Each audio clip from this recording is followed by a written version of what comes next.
I was standing at the head table at my own wedding reception, watching my brand new husband Trevor feed me cake, when I saw it. My Auntie Diane, walking through the reception hall, with a canvas tote bag. And I knew, right then and there, that chaos was about to break loose. Because when black aunties show up to events with bags, it's never just a purse. It's a survival kit. It's a portable pantry. It's a statement that says, I came prepared because I don't trust none of y'all. But I'm getting ahead of myself. Let me back up and tell you how we got here. Because this story is wild from beginning to end. And by the time I'm done, you're going to understand why that bag changed everything. My name is Simone Jackson. Well, technically it's Simone Jackson Porter now, but I'm still getting used to that. I'm 28 years old. I work as an operations manager at a logistics company. And I just married the love of my life, Trevor Porter. Trevor is the kind of man your grandma prays for.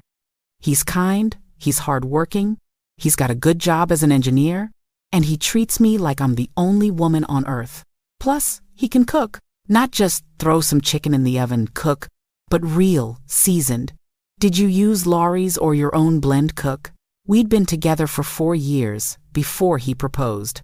And when he finally did, he did it right. He took me to the place where we had our first date, a little jazz spot downtown, got down on one knee right there in front of the band, and asked me to be his wife. I cried so hard my lashes almost fell off. Planning the wedding was a whole production. Not because Trevor and I wanted something crazy, we actually wanted to keep it simple. But when you're black and you're getting married, simple is not a word that exists in your family's vocabulary. Everybody's got an opinion. Everybody's got a cousin who does photography. Everybody knows a lady from church who makes cakes better than the bakery. My mama, Lorraine, bless her heart, she wanted to invite the entire neighborhood. I'm talking people I hadn't seen since I was in elementary school. Trevor's mama, Miss Claudette, she wanted everything to be elegant and classy, which meant she kept trying to veto my color choices, because fuchsia is too loud for a wedding baby. But the person who had the most opinions? My Auntie Diane. Auntie Diane is my mama's older sister, and she is a whole situation. She's 56 years old. She's been married 3 times, and she's got opinions about everything. Fashion, relationships, cooking, politics, the weather, you name it, she's got a take, and she's not shy about sharing it. When I told her Trevor and I were engaged, the first thing she said was, well, let me see the ring. I showed it to her, all proud and glowing. She squinted at it, turned my hand left and right and said, it's nice. A little small, but nice. I wanted to say, Auntie, this ring cost more than your car. But I bit my tongue because that's what you do with elders. You smile, you nod, and you let them say whatever they want, because correcting them only makes it worse. From that moment on, Auntie Diane made it her personal mission to be involved in every single aspect of my wedding. She called me twice a week with suggestions. She sent me Facebook links to dresses I didn't like. She told me I needed to make sure the food was real food and not that fancy white people stuff. And the thing is, I love my auntie. I really do. She helped raise me. When my mama was working 2 jobs to keep the lights on, Auntie Diane was the one picking me up from school, making sure I did my homework, teaching me how to flat iron my hair without burning my edges off. She's been there for every important moment in my life. So even when she was getting on my nerves, I couldn't just shut her out. But then came the rehearsal dinner. We had the rehearsal dinner at a nice restaurant downtown. Nothing too expensive, but nice. Good food, good atmosphere, family and close friends only. Everything was going perfectly until Auntie Diane stood up to make a toast. Now, when black aunties make toasts, it can go one of 2 ways. Either it's sweet and sentimental, full of memories and blessings, or it's a roast session disguised as love. Auntie Diane went with option 2. She stood up, glass in hand, cleared her throat, and said, I just want to say, Simone, baby, I am so proud of you. You grew up to be a beautiful, smart, accomplished woman. And Trevor, honey, you seem like a good man. You really do. I should have known the but was coming. But, she continued, I just want to make sure y'all know what you're getting into. Marriage is not easy. I've been married 3 times, so I know what I'm talking about. You gotta communicate.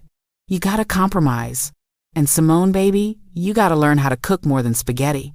The whole table went silent. Trevor's family, who didn't really know Auntie Diane like that, looked confused. My mama looked mortified. My cousins were trying not to laugh, and I was sitting there like, did she really just say that out loud? But Auntie Diane wasn't done. "And Trevor, baby, I'm gonna tell you right now, Simone is spoiled. Her mama spoiled her, I spoiled her, and now you're about to spoil her. But don't let her run over you, you hear me? You gotta put your foot down sometimes. Be the man." Trevor, bless him, just smiled and said, "Yes, ma'am. I'll keep that in mind." But I was fuming. I excused myself to the bathroom, and my best friend Keisha followed me. "Girl, are you okay?" she asked. "No, I'm not okay," I hissed. "Did you hear what she just said?" She embarrassed me in front of Trevor's family.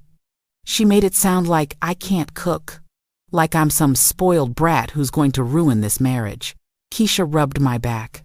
"I know, babe, but you know how Auntie Diane is. She means well. She just don't know when to stop talking." "Well, she better not pull nothing like that at the wedding," I said, "because I swear, Keisha, I will lose it." Keisha laughed. "Girl, it's your wedding day. Ain't nothing going to ruin that." Famous last words. The wedding day itself was perfect. The ceremony was beautiful. I walked down the aisle to a live string quartet playing "Here Comes the Bride," mixed with a little Stevie Wonder, because we had to add some flavor. Trevor cried when he saw me. I cried when I saw him crying. The preacher kept it short and sweet, which was a blessing because some preachers will turn your wedding into a 3-hour sermon. We said our vows, exchanged rings, kissed, and walked back down the aisle as husband and wife while everyone cheered. It was everything I dreamed of. Then we got to the reception. The reception was at this gorgeous event space with high ceilings, chandeliers, and big windows that let in the evening light. We had a DJ, a dance floor, a photo booth, and, most importantly, we had food, good food. My mama and Miss Claudette had gone back and forth for weeks about the menu, and they finally agreed on a spread that included fried chicken, mac and cheese, collard greens, cornbread, catfish, rice and gravy, and a whole dessert table with pound cake, peach cobbler, and banana pudding. It was a feast. Trevor and I made our grand entrance, had our first dance, and then it was time for everyone to eat. I was standing at the head table, greeting guests, taking pictures, soaking it all in, when I saw her, Auntie Diane, walking through the reception hall. With that canvas tote bag, my stomach dropped. I nudged Trevor. "Babe, look." He followed my gaze. "Is that your Auntie Diane?" "Yes." "What's in the bag?" "I don't know, but it can't be good." We watched as Auntie Diane made her way to the buffet line. She wasn't in the line, mind you. She walked right past the line, straight to the front, like she had VIP access. She grabbed a plate, started loading it up, and then, I kid you not, she pulled out a stack of Tupperware containers from that bag. Keisha, who was standing next to me, gasped. "Oh no, she didn't." "Oh yes, she did," I said. Auntie Diane proceeded to fill up not 1, not 2, but 5 Tupperware containers with food. She was moving like she was at a church repast, and the deacons were about to close the kitchen. She packed up fried chicken, mac and cheese, greens, catfish, cornbread, everything. She even wrapped up some pound cake in a napkin and tucked it in the bag. People were staring. Some were whispering. My cousin Jared was laughing so hard he had to step outside. My mama looked like she wanted to disappear. And Trevor's family? Oh, Lord. Trevor's family looked so confused. I felt my face getting hot. I was embarrassed. I was angry. I was about to march over there and snatch that bag, but Trevor grabbed my hand. "Babe, don't," he said. "It's not worth it." "Trevor, she's packing up food at our wedding like it's a to-go restaurant. This is ridiculous." "I know, But if you confront her right now, it's going to turn into a whole scene. Let it go. We'll deal with it later." He was right, but I didn't want him to be right. I wanted to go over there and tell Auntie Diane about herself. But I took a deep breath, smiled, and tried to focus on enjoying the rest of the night. Except I couldn't. Because every time I looked over, Auntie Diane was doing something else that made me want to scream. She was telling people at her table that the food is good, but it's not as good as what I make. She was critiquing my dress, saying it was pretty, but I would have gone with something more simple. She was giving Trevor's uncle unsolicited advice about his blood pressure. By the time we cut the cake, I was done. I was over it. I just wanted the night to end so I could go on my honeymoon and forget about all of this. But then something happened that I didn't expect. After we cut the cake and took pictures, Trevor and I sat down to eat. We were finally able to relax, talk, laugh, and just be present in the moment. And as we were sitting there, Auntie Diane came over to our table. I tensed up, ready for whatever she was about to say. But instead of criticizing or offering unsolicited advice, she sat down next to me and said, "Simone, baby, I need to talk to you for a minute." "Auntie, can it wait? I'm trying to enjoy my wedding." "No, baby, it can't wait." Trevor excused himself to go talk to his groomsmen, sensing that this was a moment I needed to handle alone. Auntie Diane took my hand and said, "I know I embarrassed you today. I know I embarrassed you at the rehearsal dinner too, and I'm sorry." I blinked. "You're sorry?" "Yes, baby, I'm sorry. I don't always know when to stop talking. I don't always know when I'm doing too much, but I need you to understand why I do it." I waited. She took a deep breath. "When I got married the first time, I was young and dumb. I didn't know nothing about nothing. My mama didn't teach me. My aunties didn't teach me. And I went into that marriage blind. It fell apart in less than 2 years. Same thing with my second marriage. I thought I knew what I was doing, but I didn't. It wasn't until my third marriage that I finally figured it out. And even that one didn't last forever." Her voice cracked a little. "I don't want that for you, Simone.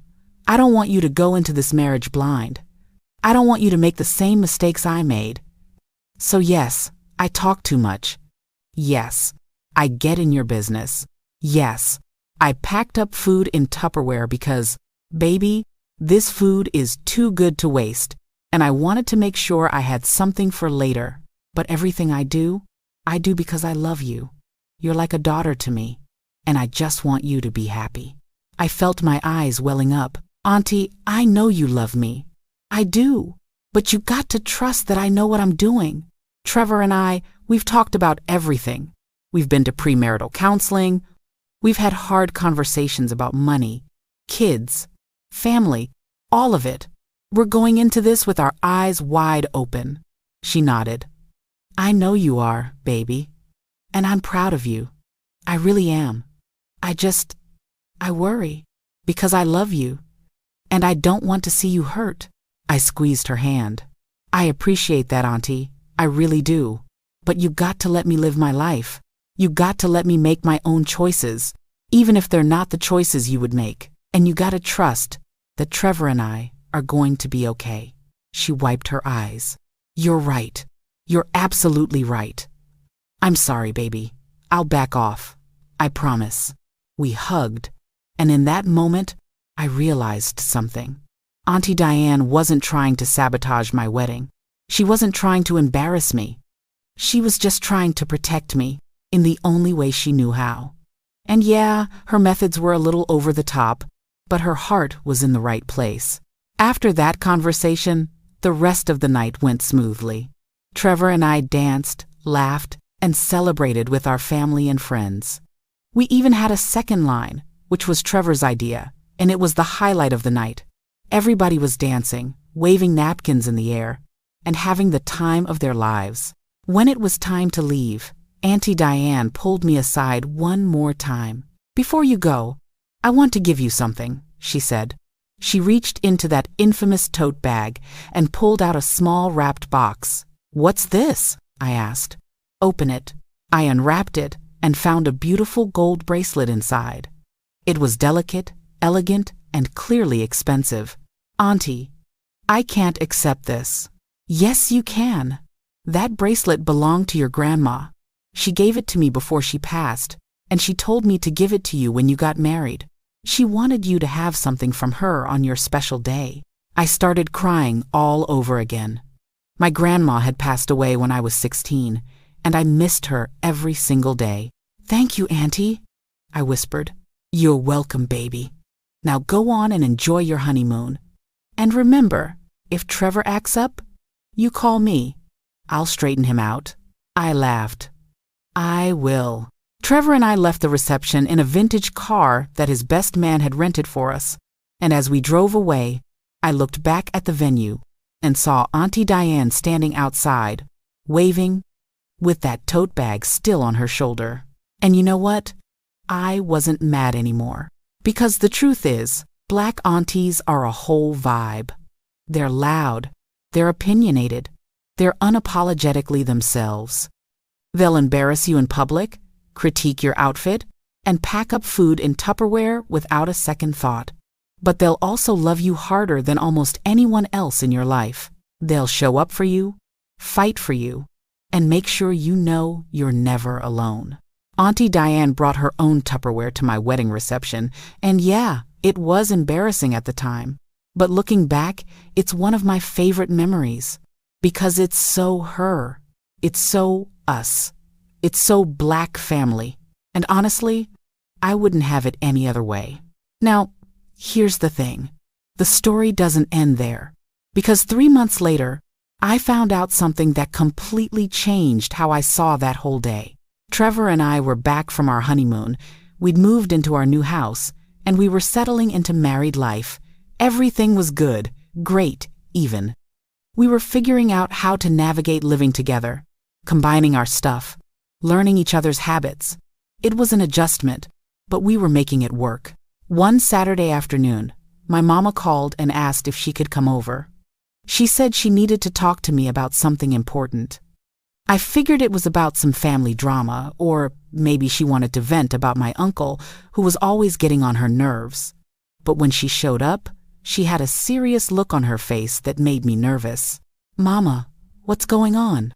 I asked as we sat down in the living room. She sighed. "I need to tell you something about your Auntie Diane." My stomach dropped. "Is she okay? Is she sick?" "No, baby. She's fine. But I need to tell you why she's been acting the way she's been acting." I waited. "Diane lost her house 3 months ago." I froze. "What?" "She lost her house. She got behind on her mortgage after she lost her job last year and the bank foreclosed. She's been living with your cousin Brenda ever since, sleeping on her couch." I felt like someone had punched me in the chest. Why didn't she tell me? Because she didn't want you to worry. She didn't want to ruin your wedding. She wanted you to be happy and not stressed about her problems. "But Mama, if I had known, I would have helped her. I would have, I don't know, given her money or let her stay with us or something." "I know, baby, but that's not who Diane is. She's proud. She don't like asking for help. She'd rather suffer in silence than be a burden to anybody." I thought about the rehearsal dinner. I thought about the Tupperware. I thought about all the times Auntie Diane had said something that annoyed me or embarrassed me. And suddenly, it all made sense. She wasn't being annoying for the sake of being annoying. She was stressed. She was scared. She was dealing with so much behind the scenes that none of us knew about, and she still showed up for me. She still came to my wedding. She still gave me that bracelet that probably meant more to her than I even realized. The Tupperware wasn't about being tacky or cheap. It was about survival. She was packing up food because she didn't know when her next good meal was going to be. She was packing up food because she was staying with my cousin Brenda, and Brenda had 3 kids to feed, and Auntie Diane didn't want to be an extra mouth. I started crying. "Mama, why didn't you tell me sooner?" "Because Diane made me promise not to. She said she'd tell you herself when she was ready. But I couldn't keep it from you anymore. You needed to know." That night, I told Trevor everything. He was just as shocked as I was. "We have to help her," I said. "Absolutely," Trevor agreed. "What do you want to do?" We talked it over and came up with a plan. The next day, I called Auntie Diane and asked her to meet me for lunch. She agreed, probably thinking I just wanted to catch up. When we sat down at the restaurant, I didn't waste any time. Auntie, I know about the house. Her face fell. Who told you? Mama. She looked down at her plate. I didn't want you to know. I didn't want you to feel sorry for me. Auntie, I don't feel sorry for you. I'm mad that you didn't tell me. I'm mad that you've been going through all of this by yourself. Simone, you were planning your wedding. You were starting a new chapter in your life. I didn't want to burden you with my problems. You're not a burden, Auntie. You're family. And family helps family. She looked up at me, her eyes glistening with tears. Trevor and I have a guest house in the back of our property, I said. It's small, but it's fully furnished. We want you to stay there, rent-free, for as long as you need. She shook her head. No, baby, I can't do that. Yes, you can, and you will. Because that's what family does. She started crying for real then, and I got up and hugged her. We sat there in that restaurant crying and holding each other, while people around us probably wondered what was going on. 2 weeks later, Auntie Diane moved into the guest house. At first, she was hesitant. She kept saying she didn't want to overstay her welcome, that she was going to find a job and get back on her feet as soon as possible. And she did. Within a month, she had a new job as an office manager at a local real estate company. Within 6 months, she had saved enough to start looking for her own place again. But here's the thing. We didn't want her to leave. Having Auntie Diane around was actually amazing. She helped us with cooking, cleaning, and just general life advice. She became like a live-in auntie who was always there when we needed her, but also gave us space when we didn't.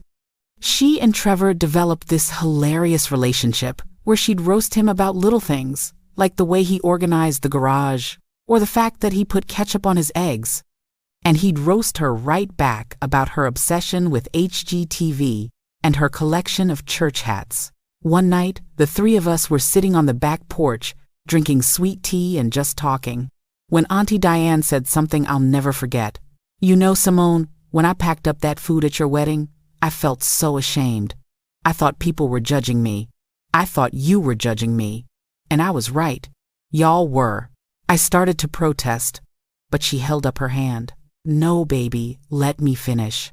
I was ashamed because I was in a bad place and I didn't want anybody to know. But now, looking back, I'm not ashamed anymore. Because that Tupperware, that moment, it was real. It was me. And the truth is, I've spent my whole life trying to be somebody I'm not, trying to impress people, trying to act like I got it all together. But I don't. None of us do. And that's okay. Trevor nodded. That's real, Auntie Diane. We all go through stuff. Ain't nobody perfect. Exactly, she said. And Simone, baby, I'm sorry I tried to control your wedding. I'm sorry I made it about me and my issues instead of just letting you shine.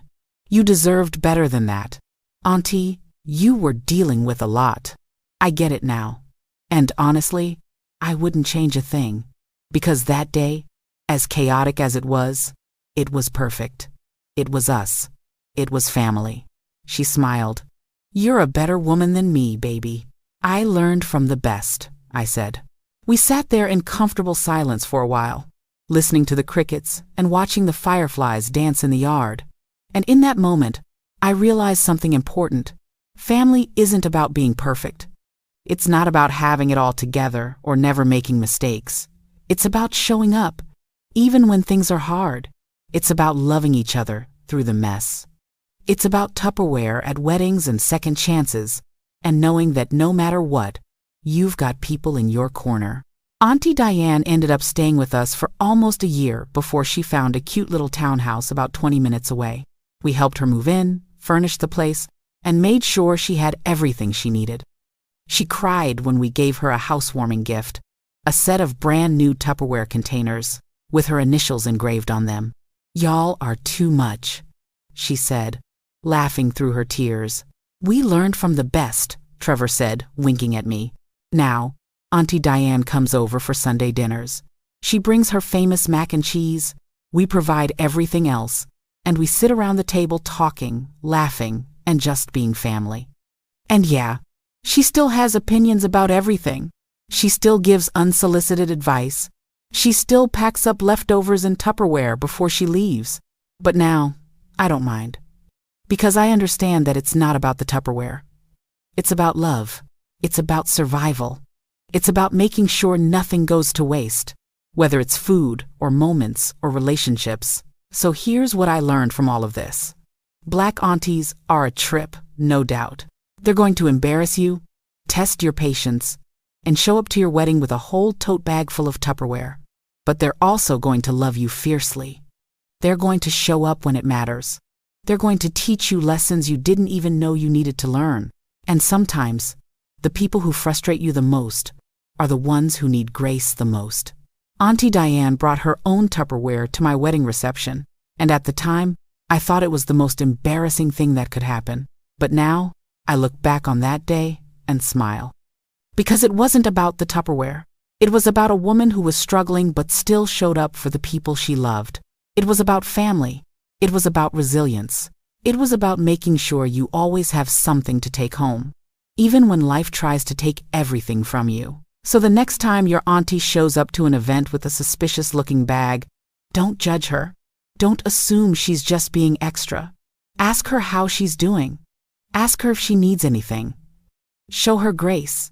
Because you never know what somebody's going through behind closed doors. And who knows? One day, you might be the one packing up Tupperware, and you're going to hope that somebody shows you the same love and understanding that you showed them. That's family. That's love.